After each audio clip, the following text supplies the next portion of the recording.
The night was dark and moonless, the kind of darkness that seemed to devour everything in its path. My friends and I had planned a night of adventure, unaware of the terrifying fate that awaited us on this cursed night. We decided to visit the old and abandoned Millwood Mansion, rumored to be haunted by the vengeful spirit of a witch who was condemned to death centuries ago. The stories surrounding the mansion were chilling, but we brushed them off as mere folklore. As we approached the crumbling mansion, a sense of foreboding washed over me. The wind whispered through the trees, and the branches seemed to reach out like gnarled hands. Ignoring my unease, I led the way, pretending to be brave, while the flickering light from our flashlights cast eerie shadows on the walls. The mansion's front door creaked ominously as we pushed it open. Inside, the air was stale, and the scent of decay hung heavy in the air.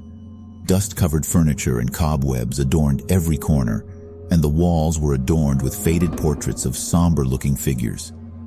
As we explored further, a feeling of being watched settled upon us.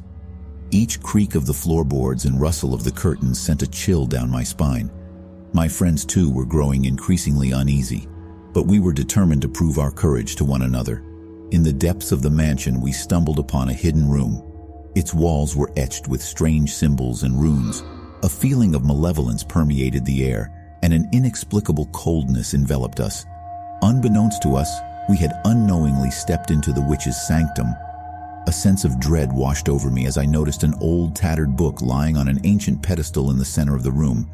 The book seemed to beckon me, its pages filled with cryptic incantations and ominous illustrations. Against my better judgment, I picked up the book, my curiosity getting the better of me. As I read aloud the strange verses written in the book, a sinister presence filled the room.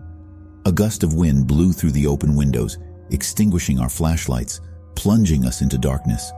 Terrified, I tried to drop the book, but it seemed to cling to my hands like a malevolent force. The room filled with a sickly green light, and a figure materialized before us. The witch from the legend stood before us, her eyes filled with hatred and malevolence. "Who dares disturb my slumber?" she hissed, her voice echoing in the confined space. We were paralyzed with fear, unable to speak or move. The witch's eyes locked onto mine, and I felt a searing pain in my chest. She was trying to take control of me, to possess me. Summoning the last ounce of strength within me, I broke free from her gaze and threw the book into a nearby fireplace. The flames erupted, consuming the ancient tome, and the witch let out a blood-curdling scream. Her anger intensified, and the mansion shook violently. Furniture levitated and crashed against the walls, and the room seemed to twist and contort around us. The witch's wrath was unleashed upon us, and we were trapped in her malevolent domain. In a desperate bid to escape, we ran through the mansion, the witch's haunting laughter echoing in our ears.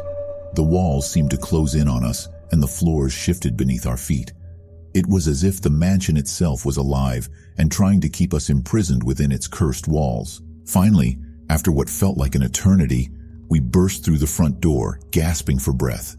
The moment we stepped outside, the mansion disappeared, leaving nothing but an empty clearing behind. We vowed never to speak of that night again, but the horrors of Millwood Mansion haunted our nightmares for years to come. The witch's spirit had been unleashed, and we could never escape the knowledge that evil had been unleashed into the world once more. As the years passed, we drifted apart, each of us carrying the weight of that cursed night with us. And although we tried to forget, the memories of the witching hour and the malevolent entity we had encountered would forever be etched in our minds, a constant reminder of the terrifying night gone horribly wrong.